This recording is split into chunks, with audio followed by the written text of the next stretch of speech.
Welcome to episode 179 of the Fertility Podcast. Now I'm doing this intro from my garden because it's Good Friday. It's glorious sunshine. I think we're having a heat wave over the Easter bank holiday weekend in the UK, which is very exciting.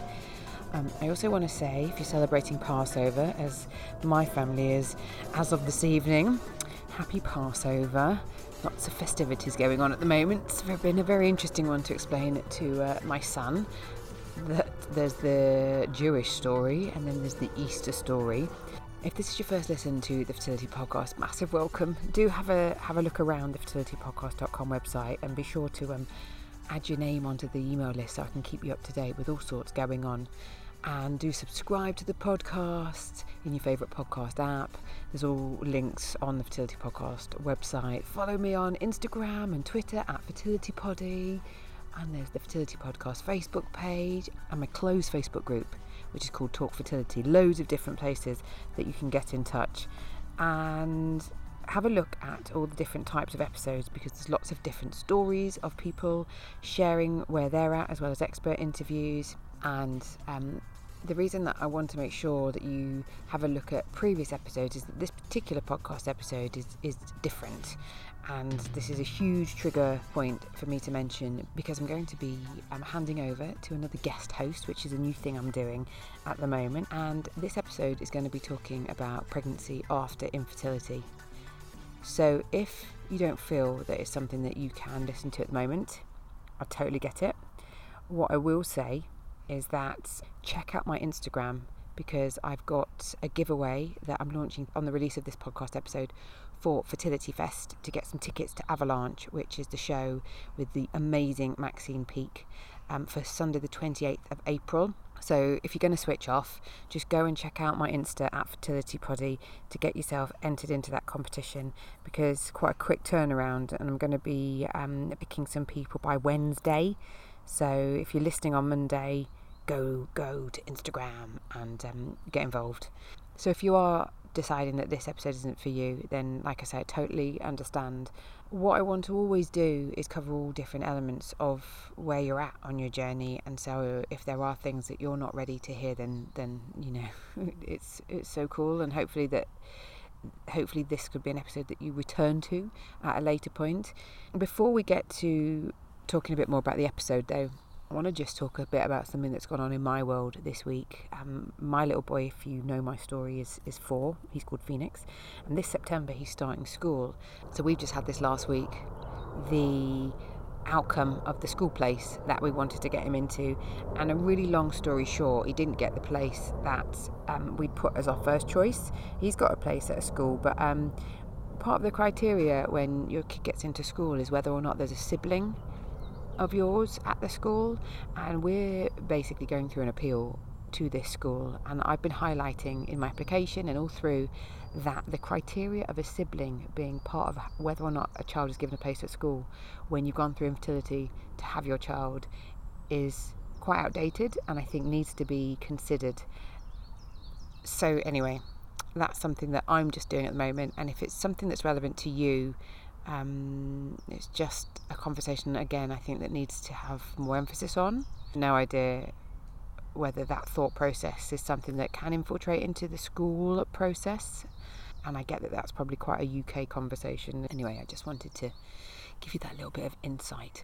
So moving on to this episode, and I'm aware this is quite a lengthy intro, so I'm hoping by the time you listen to it I've edited it down quite a bit. Whilst we're enjoying the delightful bird song in my garden, we're going to be hearing from Cat Strawbridge, who's trying years on Instagram, and the lovely Anna German, who's Frau Dutch on Instagram. Both of their details will be in the show notes. Both ladies are now pregnant, and I really wanted to have them share their stories of how they'd been feeling, because I know from both of them, from conversations we've been having, that it's been challenging to say the least, and I think that there's a lot to take on board when you're pregnant after having treatment, whether you get pregnant first time or whether, as both of the girls explain, you have a lengthy road to getting there.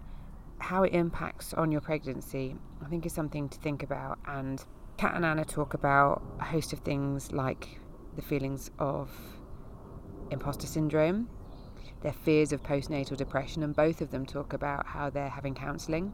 Anna is pregnant after having a donor egg, and that's been causing her some anxiousness and some questioning of how she's going to manage. And I think both of them raised some really interesting points that I hope you find really useful if you're pregnant and listening after fertility treatment, or if you're going through your treatment and you're still listening and decided not to turn off. So we're about to hear from Cat and Anna. Cat has kind of hosted the episode, so you'll be hearing her first, and like I say, all their details will be in the show notes after. Before we start the episode though, I had a really exciting journey this week. I drove a 4-hour round trip to Hawes in North Yorkshire, which is the home of Altrui, which if you listen to my previous episode about why egg donors donate, then you'll know about Altrui. If you don't, they're a UK-based egg donation organisation, and they are pretty awesome.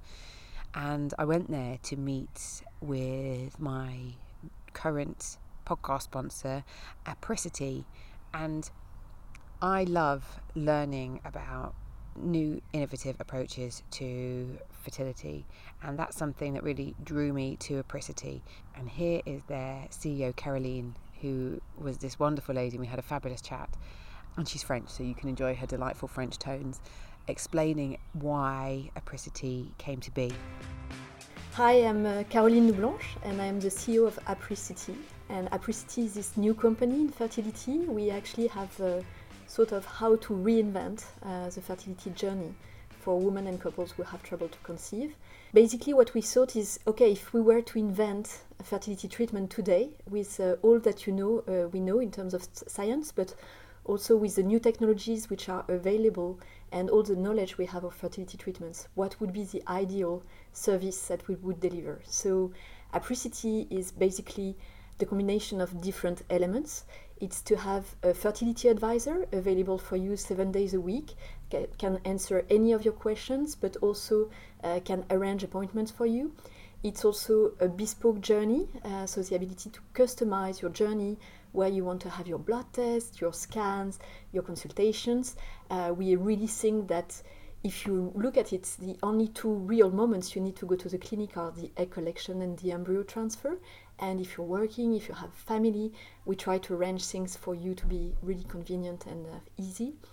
Also, we have this amazing app, and in the app you have an overview of your journey, reminders of your injections, your appointments, a lot of content like articles, videos which have been reviewed by doctors to explain you what's coming next. So you're going for egg collection, you have this nice video explaining what is egg collection, what is the decisions you will have to make, what are the side effects you can experience and anything.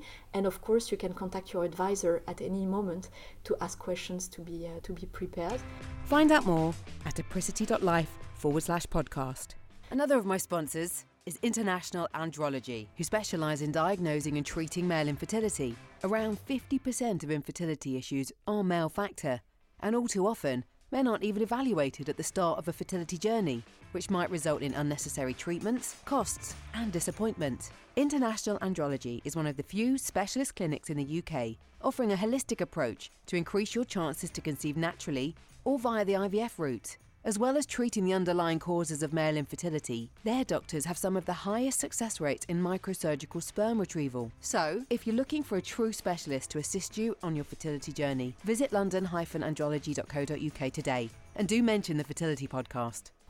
Right, so now you've got a bit more info about my podcast sponsors, who I hope you don't mind hearing from, because they really do make this podcast possible.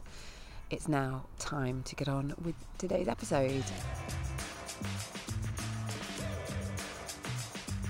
Hi everyone, Cat here. Some of you may know me via Instagram as Trying Years. I'm really excited to be guest hosting one of the Fertility Podcast episodes. Thank you, Natalie, for asking. I wanted to talk about a subject that, if I'm honest, this time last year I might not be listening to, but because of events over the last 7 months, has really become very apparent to me, I guess. I've talked for the last couple of years very publicly about trying to conceive and raising awareness for the entire topic. And very, very fortunately, in September last year, so 2018, following over 6 years trying to conceive, 3 rounds of IUI, 4 fresh rounds of IVF, 2 frozens, 2 miscarriages from IVF pregnancies, we became pregnant following our 4th fresh round of IVF. And I am sat here today, still pregnant, which is just incredible. One of the things, however, I've realised over the last few months is that it was always the aim, but not something that I had given a lot of thought to. And actually, the more I've talked to people recently, the more I realised that I actually deliberately didn't ask about other people's pregnancies. And I can only put that down to like a self-preservation thing. Like I say, I didn't actually realize that was the case, but I hadn't even thought about being pregnant really and what that felt like. Well, certainly not past the first 6 weeks, which is give or take where we had got to on the 2 previous occasions that we had received a positive test. So what does it feel like to be pregnant after infertility and loss? I hate to say it, but it's really hard. And I guess before I go on, I just need to kind of state that obviously I am so grateful, and it's just the best feeling in the world. And I can confirm for anyone who is early on that in my situation anyway, it has got easier and less anxious as time has gone on. But that doesn't take away from the first like 12 to 16 weeks, how difficult that was and how grateful I was, but how much I struggled just to get through each day and counting down each single day, and how many scans we had, which was a lot. I was averaging kind of one every week to 10 days. And we also have suffered loss within this pregnancy. We had a single embryo transfer in September. And then we found out at our first scan, which, like many of our scans, I got onto the scan table in tears because I was so nervous about what they were or weren't going to see. We had never actually had a heartbeat on previous occasions. So our very first scan, which I had at the early pregnancy unit at my hospital, because I just couldn't wait for my clinic scan. I really couldn't wait the kind of 7-8 weeks. So we had our first scan at 6 weeks and 5 days, knowing that we might not get a heartbeat, but hoping that we would. And we got on and we'd said to the sonographer, just tell us there's a heartbeat and then take as long as you need to do everything else, but just tell us there's a heartbeat and it's in the right place, which they did. And then they said, actually, there's 2 heartbeats, which, oh my goodness, was like the biggest, most amazing shock ever. And we kept that to ourselves for a good couple of weeks. And then we told our families, who were extremely excited. We had a couple more scans at our clinic, so definitely one at around 7 or 8, definitely another one, a private one, at about 9 weeks. And then when we went in for our 10-week scan at our fertility clinic, we were told that one of our twins had stopped progressing, which was really, really difficult to hear, and a situation that I hadn't really considered. And that being the case is fine. I remember talking to people, many conversations really, where people say, like, I haven't quite prepared myself for that. I hadn't thought about that being a possibility. Like, how do I deal with that? And actually, I've just realised this is the same with being pregnant after infertility. It's like, why would you why would you, with the pregnancy, because the pregnancy is a positive one, might have a slightly different answer actually. But certainly with miscarriage, or with, you know, losing a twin at that stage, or, you know, why would you think about a situation that you don't want to happen necessarily? Why would you investigate it? It might cross your mind, but why would you investigate it? So I think that's kind of normal. But then to deal with ultimately a miscarriage inside you, as well as our little survivor, as we call her, both at the same time is a really, that is really quite an unexpected situation to be in, and it definitely took me a little while to kind of deal with that. And as soon as we could, we focused on the positive. But there are still moments now, and I know that when I give birth, you know, well, hopefully it won't, but I am aware of the fact that I might think, oh, there should have been two, that kind of thing.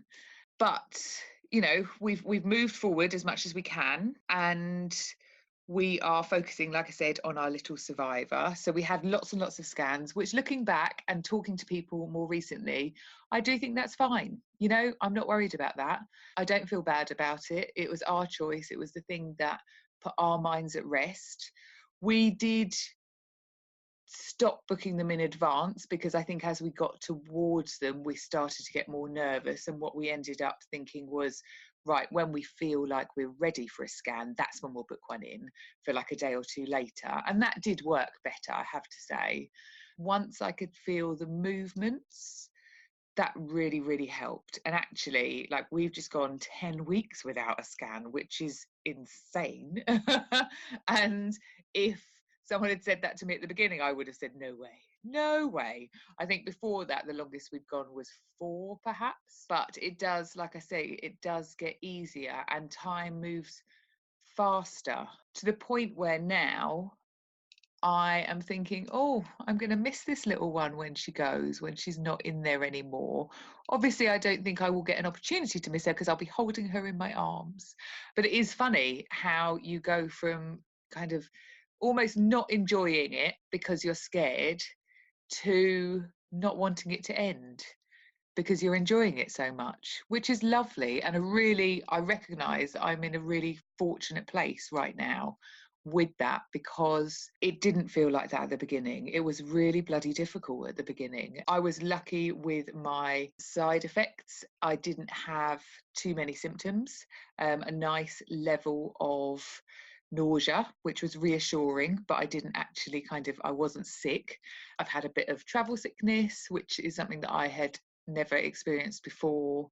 And there are the aches and pains and that kind of thing, but, you know, which aren't necessarily pleasant, and it is hard to sleep sometimes, and all of those things that come with pregnancy. But I'm just trying to, you know, just take it all in, really, because it's a bloody miracle that I'm here after over 6 years of trying, and I can't wait to meet her. But I just want to try and enjoy every little bit of this that I can. And something that I say to people time and time again now when they let me know that they're pregnant is that my take on enjoying it has been that if I was going to fall, if it was all going to go wrong, I was going to fall anyway.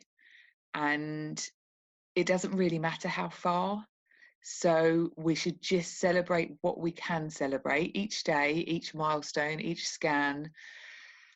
And if it's all going to go wrong, you know, it's going to go wrong whether we celebrate it or not.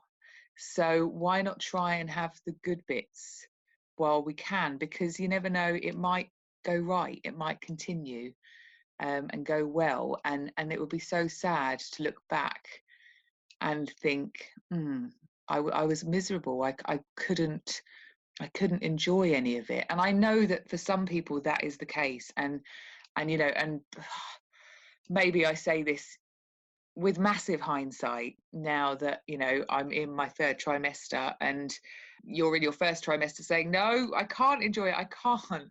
And I agree, because I found it really hard as well. but just try and enjoy as much as you can, because this is, you know, we're not only going to happen once. Hopefully, if you want another, it will happen again, but you know, this pregnancy will only happen once, and we've got to hold on to every little bit of joy of that we can, because it's taken a long old time to get here. And I'm really pleased that people have started talking about it more. I think I said that at the beginning. And even on Instagram, you know, more people are being a bit more open about being pregnant, and obviously being sensitive. And I made the decision with my Instagram that I was going to talk about it a bit more. And, you know, I have put an odd bump shot up. What I have learnt is that being pregnant is still part of the infertility journey. And I know that a lot of people have said the same thing to me. And rather than hiding away and feeling guilty, I want to say that I think it's good for us to continue to look for support. And I held an Insta live on pregnancy after infertility a few weeks ago. And one of the things that came out of that for me, and I talk about this in a moment with my guest, is that I have started seeing a counsellor, because I realised that it is still part of the infertility journey. And those 6 years are not going to leave me, possibly ever, but certainly not at this stage when everything is so raw and so kind of so close. So I think keep talking about it, keep looking for support. Pregnancy is not the answer, so to speak, and we need to look after ourselves, and we need to surround ourselves with people who understand and can help us, because, you know, pregnancy is not easy. Being a mother isn't going to be easy, and at each stage we need to look for the support that can help us. So in a moment I'm going to introduce a friend of mine, Anna, who I met around this time last year. I'll talk about that when we speak. And Anna is also pregnant at the moment, which is really, really exciting. And I think it's really interesting, because everyone's got a slightly different take on the things they do and don't like, the things they do and don't want to do, so that we could, hear from someone else and hear her point of view on how she is enjoying or not different parts of her pregnancy following several rounds of IVF. And hopefully in some of what I've said, or in some of what she's about to say, you know, you can find some comfort too. Hi there. So now I've been joined by Anna, who is someone that I met last year, actually, Anna, didn't we? We met at Fertility Fest in 2018. And at the time we were both trying, and you will tell your story in a minute, if that's okay. And amazingly, almost a year later, and I don't think either of us would have necessarily believed it then, we're both sat here chatting, and we're both like pregnant, which is just a miracle, really. Yeah. So it would be amazing if you could tell everyone a bit about your story and how you came to be pregnant today. Okay, thanks very much. Yeah, I know it seems like a long time since then, lots happened, but we, my husband and I started trying for a baby at the end of 2011, and we had no success, went through all the usual steps of going to get checked out. Nothing really ever came out of any of those investigations, but really minor things on both sides, but nothing that would particularly explain the kind of misfortune, if you like. We went on to have 4 rounds of ICSI. We didn't have any pregnancies from any of those, and decided it would have been the summer of 2017 that was going to be it for us, that we were kind of drawing a line under things there. And then in the autumn of that year, 3 really amazing people in our lives offered to get back on that road with us as donors, and obviously we didn't need all of them, but we were able to reconsider that door that we'd previously considered closed, and we had various tests done, and at the end of last year, which was quite a long time later, we had an egg donor round, and now we're expecting a baby in July, which is still very strange to say out loud. I say currently pregnant quite often. Yeah. Do people ask questions to that? Not necessarily. I don't think, because I don't even think that I realised I said it until I really thought about it, until I was having a conversation about kind of saying that we're pregnant. Yeah. But yeah, I realised that I say I'm currently pregnant. It's almost like, yeah, just take one step at a time. Today I am. Who knows what's going to happen tomorrow? Yeah, I think sometimes I say it with that same, like, you know, I might say like I'm pregnant, in the same way as when you're a teenager you talk about the word sex without actually saying it, you know. Yeah, just kind of half say it, mouth it kind of thing. yeah, and kind of hope your mum doesn't hear. But yeah, you sort of said it's pretty unbelievable, and it is pretty unbelievable. And how long did it take to sink in? How have, like, it's so hard. I don't know about you, but I've only really engaged in conversations about kind of, I say this, normal pregnancies with people since I've been pregnant. I think before I didn't even engage, which I feel bad because I feel like that's possibly quite selfish of me. But I think in life generally you do engage in things that you are aware of and your experiences and that kind of thing. And I suppose because of everything I was going through, I was deliberately trying not to engage in the conversations about pregnancies because I found it so difficult. Is it possible to have a normal pregnancy, do you think? Like, how have you been feeling throughout your pregnancy?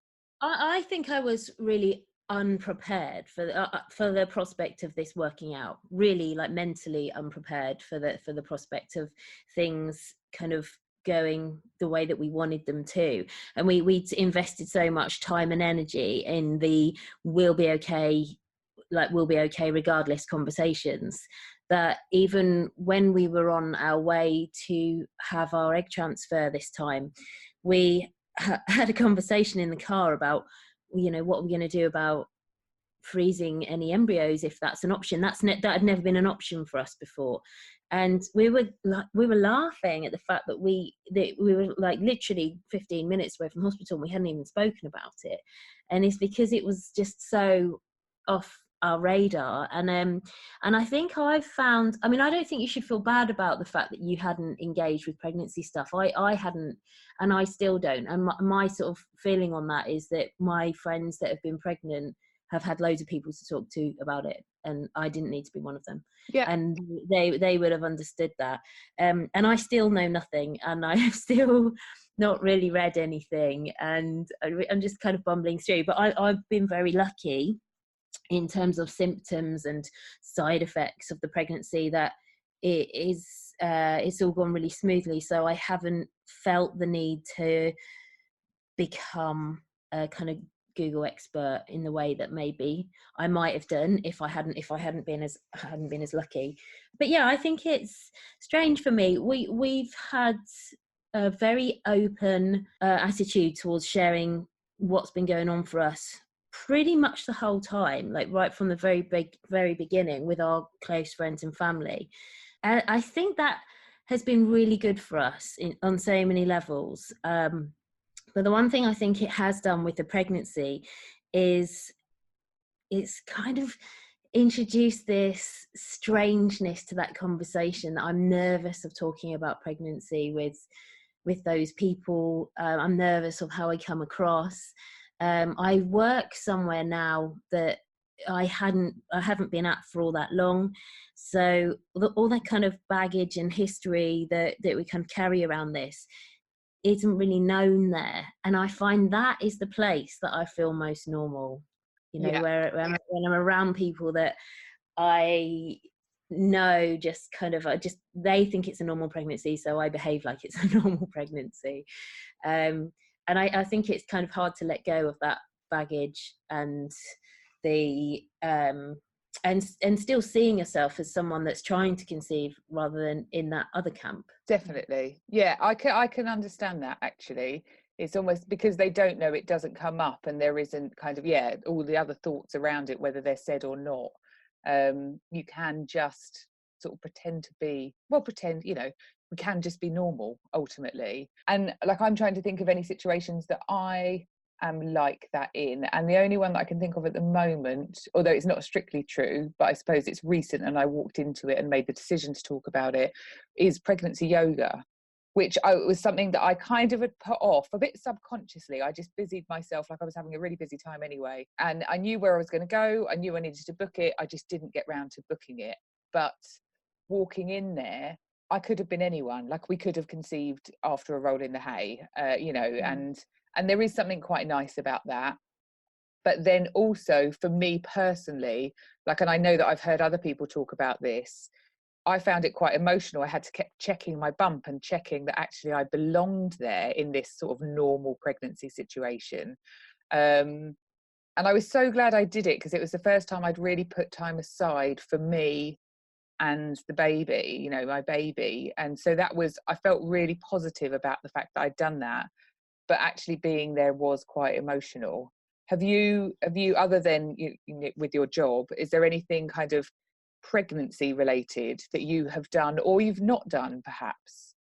Yeah, I mean, I think for me, like, you know, obviously you have to try and be careful not to create problems where there aren't any, and be careful not to kind of hang on to the, like, well, I suppose negativity of what we experienced, and let that spoil what we're going through now, because it is really amazing. And I don't for a moment want to come across as being ungrateful at all. I think if I had my time again, I think I would have liked to have found a way of trying to prepare myself for this side of things. Although I have to say, self-preservation makes that very hard to even consider. I think, you know, it is definitely a problem that you hope you're going to have in the future.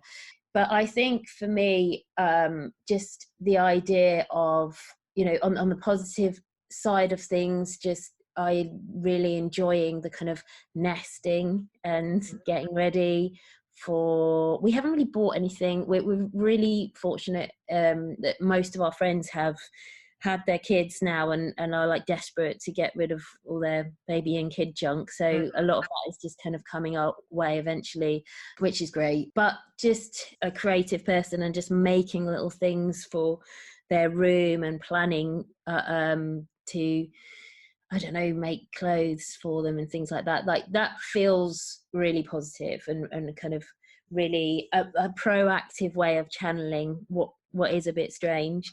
I think maybe on the kind of, you know, not to dwell on it, but like the more negative side of stuff is I cannot bring myself to have anything to do with NCT, and everybody keeps nagging me about it. I think I might just try one that's not called that, because I don't know if it's just this association thing that, you know, things like that. And I can't, luckily I don't have a particularly long commute, but for anyone that's seen those baby on board badges that people wear on the trains, I can't bring myself to wear one of those. I feel like I'd rather stand, partly because I just hated seeing them, and I feel like I don't want to do that to anyone else's day. I think if they were just a bit less jovial, so bad, that they became a bit of a symbol for me of like this club that I wasn't a part of. And yeah, I don't actually mind them too much on the trains. It's when they're, you know, you're sitting in a pub thinking, I don't think you need to be wearing that now. That's probably where that kind of comes from. And yeah, and like feeling kind of weird about people saying, oh, you know, can I see your bump, and look at your bump, and, you know, and thinking, oh no, don't look at me, and worrying that comes across as vanity, and it's not at all. You know, it's just, it feels really odd to be being looked at in that way. Yeah, you talk about so many things that I have felt as well, actually. Like the baby on board, on my Instagram, I did an IGTV about that, because when I received it, and I just picked it up at St Pancras, and I couldn't even look at it. I really couldn't. And when I went to put it on the next day, because I don't think I needed it that day in the end, I got a seat without kind of needing it. But when I went to put it on the next day or a couple of days thereafter, I welled up on the platform. Like, I actually couldn't put it on. It took me 2 or 3 goes to put it on, and I only wear it when I'm getting on the train. I don't wear it the rest of the time, which sparks a panic every time. Oh, where's the baby on board badge? Whenever I need it, because I'm wearing a different jacket or a different bag every time. Whereas if I just left it on a coat, it might be easier for me. But exactly that, I don't want to wear it necessarily walking down the street or when I'm going to the supermarket, or it just feels almost, and it sounds ridiculous, but almost attention seeking in a way, you know. And it's, and what you're saying about the bump, I remember very vividly when some of my family were like, oh, can we see, and I remember talking to a friend about it, you know, someone who, her children are older now, and she did say exactly what you said, you know, is it a vanity thing? And it's not that at all. It's just like, I think it was self-preservation, you know, kind of, I still couldn't quite believe it, and so I didn't want everyone else to kind of not see that nothing was there. I don't know, it's just a really, but it's interesting that there are, you know, that people, you know, that you feel this, I'm feeling this, that there are lots of other people probably feeling this.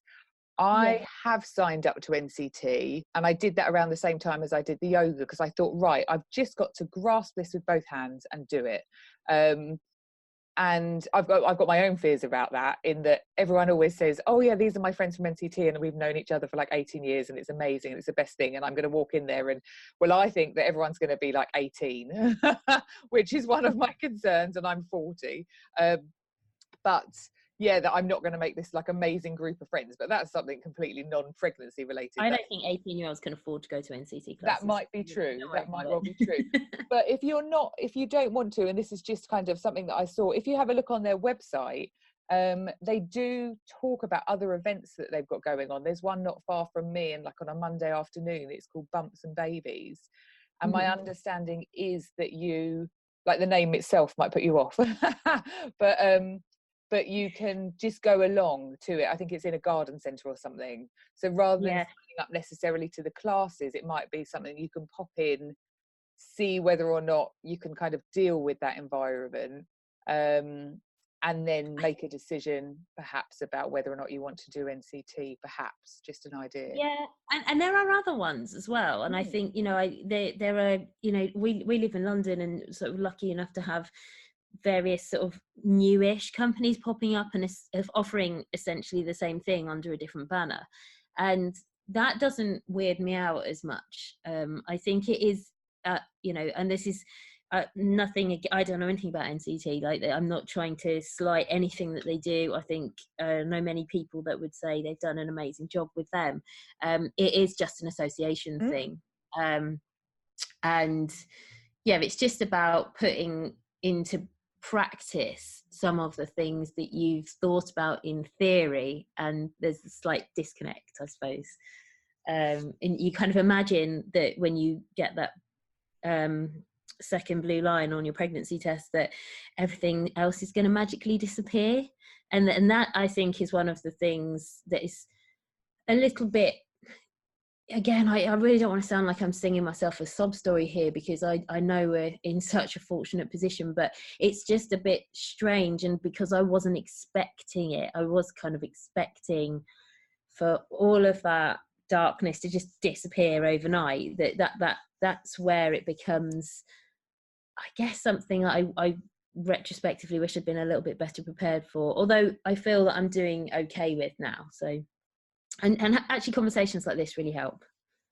Good, and hopefully it will help people who are listening as well. And on that, is there anything, so if you're listening, I guess, and you are still trying to conceive, which, and I say this every time I have this conversation, and to people who are, you know, trying, I think it's an incredibly brave thing to listen to. I don't think I could have done it necessarily. I think that I was less so these days, I guess, and by these days I mean kind of pre this pregnancy, but last year, and because a lot of the work that I do, I've learned so much over the last few years. But prior to that, I just wouldn't have been interested at all. I wouldn't have wanted to engage in it at all.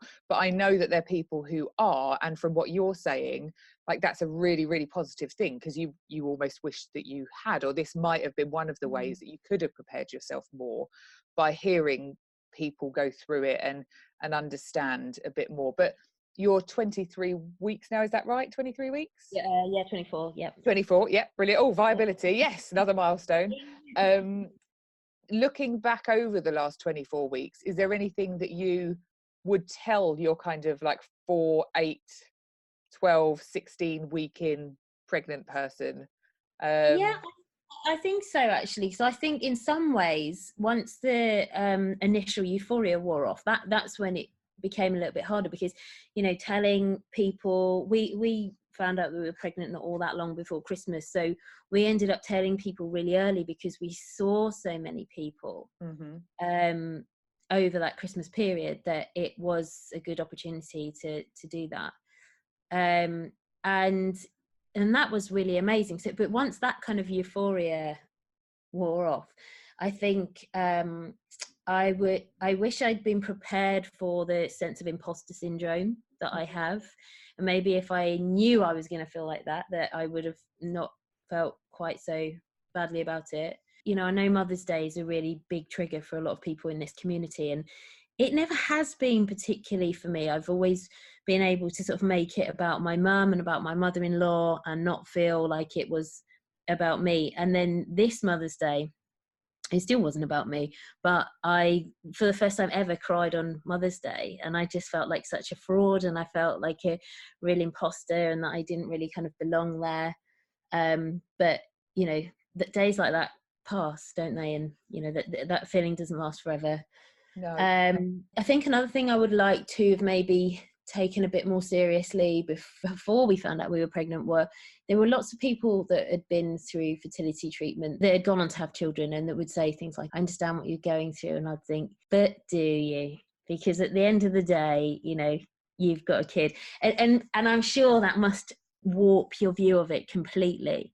But I was very prepared to think that the moment that you realized that you were going to have your baby, or that your baby arrives, that you wouldn't ever be able to kind of empathize fully with what that's like again. And actually now I realize that you're so scarred by it that it is something that you wouldn't forget, and that is a part of you. And so to maybe kind of embrace those conversations a little bit more than I did. But yeah, and also just to find those ways of really engaging with the positive things, like making things and trying to talk about it as normally and as positively as you can, really. It's so interesting what you say about, so and I've definitely talked about this before, you know, it's those people, and those people are the people that talk about trying to conceive and how long it took them and how many rounds they had, but they've got children and they've had success. And you know, although, you know, I didn't ever want it to come across as derogatory, I wanted to be one of those people, so you know, it wasn't a bad place. But I always had this you know, it was like they know how their story ends, whereas I didn't. How could they kind of know how I felt? But you know, for 6 long years I didn't know how my story was going to end, and even now, like, I'm still not there. But yeah, so it's hard, and I think you have to be in the right place to engage in those conversations, and you know, with the right people, because there will be some people that will handle it really well, and there will be some people, like everything, you know, who won't necessarily. But yeah, that's a really interesting point, actually, whether, you know, because I let people know very early on my Instagram, and I was really nervous about that, but so many people said that I gave them hope. Whereas one of the things that I don't want to say at any point is, I did it, you know, don't give up hope. You know, like, if it can happen to me, you know, it can happen to you, which of course is true. But if it didn't happen to me, it could still happen to you. I really don't want to turn into one of those people. But in a way, I think that's why this, like, community on Instagram and on the podcast is so amazing, really, because actually when you look at a lot of the people driving it, people like Natalie, people like Gabby from Fertility Fest, like they've gone on to have children, but it's still a big part of their lives, and then they're doing this for that kind of wider community, and they've not left that world. And I think maybe that's one of the things I hadn't really considered, is that I'd sort of thought about, there's this trying to conceive world, and then there's this world of people that have kids, and that there are just those two things going on. But actually maybe there's this third thing where we all stay in this in between world where we're kind of got a foot in each camp, perhaps, and to really, for me now, I think I'd be really looking forward to talking more with people like Natalie and Gabby, and sort of saying, well, how did you deal with this? How did you get past this? And well, you know, once the baby comes along, are you just so exhausted that you haven't got time to worry about it anyway? So just crack on. Yeah, well, hopefully, I guess that's one way of looking at it. Like I did an Insta live on pregnancy after infertility, and one of the girls on there said, and her little one now is a few months old, fairly early on though. And I remember her saying that she didn't deal with her positive pregnancy test properly until even after her baby was born, because I guess she got so caught up in kind of the concern and the anxiety and the worry about pregnancy that, you know, that she couldn't even kind of comprehend what had gone before, like the fact that all of that TTC had actually ended up in a positive test, and then suddenly you've got a baby. Doesn't feel suddenly at the beginning, does it? It's like long at the beginning, and then the end starts to fly a little bit. But you've got this baby, and you're dealing with that, I suppose, at the same time as you're looking back and thinking, oh my God, it actually worked. You know, and that was really interesting for me to hear. And since then, I have actually started going to counselling, because a lot of that conversation was about the fact that we're not necessarily dealing with our pregnancies, because, you know, we're just living in that moment, you know, which is generally quite anxious, a bit of denial, a bit of, you know, not really sure what the next thing to do is. And then we have a baby, and then, you know, I have read about links between postnatal depression and people who have had fertility treatment to get pregnant. And that's something that I'm really conscious of, for myself and for others as well. And so I am having counselling because I want to almost prepare myself for that. Whether I need it or not, I don't know. But I'm an advocate of counselling generally. I think even if your life is going swimmingly, I think it doesn't hurt to talk to someone. And there's certainly times when I go in and talk to her and I don't feel like I've got anything necessarily to say, but I don't think it hurts if we can afford it. Like, I'm only doing it once every couple of weeks, and it's only a few sessions really. But that's something that I definitely heard from what lots of people were saying, and I decided to kind of sign up to it. I've heard that too. I'm actually going to go back to counselling. So we were under the Lister Clinic, and one of the things that they offer is counselling, that is free counselling at any point in your kind of journey, if you like. Yeah, I agree. I think it's something we need to be as mindful of, looking after our mental health as we would be about looking after our physical health. For me, I expected my pregnancy worries and anxieties to be really focused around, in those early days, am I going to miscarriage? Is this going to actually work out? Those kinds of things. As it's turned out, I haven't really experienced any of that. My worries are very focused around the future, and I'm talking like 15, 16, 17, 18 years time. I think we obviously, because it was donor round, we obviously had to have our counselling where we kind of talked through, these are the things you might experience, etc. But what we're living now is the difference between talking about those things in theory and then actually living them. And some of those things that we talked about in counselling, that I thought, yeah, I'm fine, I'm cool with that. Like, I now think I am fine with this, but I'm not, I could be more fine. And I think it's time to kind of address that now, because, I have to be in the right headspace about things to be able to make sure that I can provide properly, like on an emotional level and a physical level for the baby when they arrive. So there's those kind of added things. So I'm completely with you on that. I think counselling is the way to go. I'm really quick to advocate it for other people, and really slow to organise it for myself. Yeah, it was that Insta live that I thought, right, I've got to do something about this, because this is what I'm hearing from lots of people, that this is a difficult situation, and I need to accept that and realise, like you were saying a minute ago about the overlap kind of thing, that this is all part of a fertility journey. So the looking for support and reaching out for it shouldn't have stopped.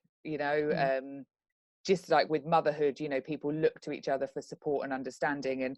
And the thing that I think there, and I will hopefully be able to tell you in a few weeks' time, but is that there are so many more people doing it and talking about it more openly.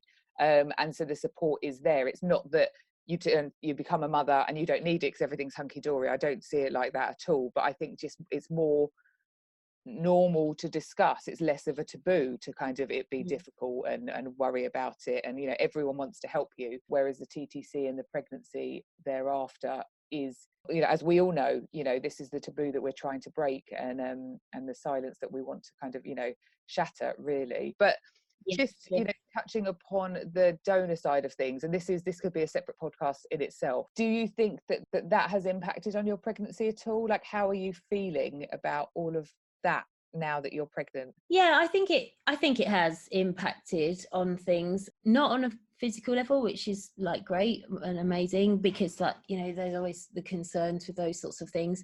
I'm sure it played into how I felt on Mother's Day. I'm sure that it sort of makes me question things in the middle of the night that I can rationalize in the day as being completely fine. But in a way, I guess this is sort of what I was getting at earlier. I think if it's perhaps just one of those worry replacement things, that if it wasn't a donor pregnancy, that I would be worrying about something else instead, you know. I think it's just a little bit human nature, and it is just that kind of I guess when you spend so long waiting for something to happen that you don't think is going to happen, and then it does, you are instinctively on guard for anything about it that might not be quite right. And, you know, but on guard is probably a better description than sort of anything else, because I don't want it to seem like I'm just not managing to enjoy this at all. I wouldn't go that far. Like, I think, you know, there are lots of things about it that are amazing, so amazing, and I just think I expected to forget how we got here more easily. But that's fine, you know, and it's an acceptance thing, I suppose. And, you know, as I said before, it is definitely the lesser of two evils by a very, very long way. Definitely. Yeah, definitely. And you're right, some of the positives, you know, we should talk about the positives as well. So currently in my kitchen are hanging loads of little baby grows, which I never thought would ever happen. And I've been lucky that I've been given, an entire wardrobe ultimately for our little one from my sisters. And and in the wardrobe, we bought a little wardrobe just on eBay, and some drawers, and hanging in there are little dresses. And it's just, you know, we do have to celebrate these things. I found that we bought a faith present, which I've heard people call, and I kind of think of that as a bit cheesy, but apparently I bought into it, so, you know, maybe I'm cheesy. I don't consider myself, but you don't know. No, well, I don't know where I picked it up, but we bought a little kind of, well, it's not a baby grow, but essentially it's a baby grow. It's a top and trousers from the supermarket. It was on sale. It was about $1.99, and I bought it with the view that, I might give it to my sister because she was due a baby kind of in the weeks thereafter. But it's sat on a handle on a kitchen door the whole way through our pregnancy, and it's like, you know, this is what we bought for our baby. Like, this baby is sticking around. And, you know, and like Bob's bought a couple of things, mostly, I'll be honest, since 24 weeks. And it wasn't until 24 weeks that we painted the nursery and kind of got the clothes and the cot from one of my sisters and that kind of thing. But I really am enjoying doing all of that now. It's just like I'm pinching myself as I'm doing it. I really am. But it's heaven. I can't even explain it. It's amazing. And like the movements are another thing, you know. It's just, there's so much to be grateful for. Like you said earlier on, it's not grateful, it's just hard as well, isn't it? It's just another step in everything that we've been through. Yeah, that's it. And I think for me, it's like having this sort of conversation is about maybe saying to someone else, don't worry about it, but if you're prepared for it, then maybe it won't it won't take you by surprise, because I think it took me by surprise a bit. And that's the main thing for me, is that it's just that would be the only thing I'd really change, given my time again, is to perhaps be a bit more prepared for it.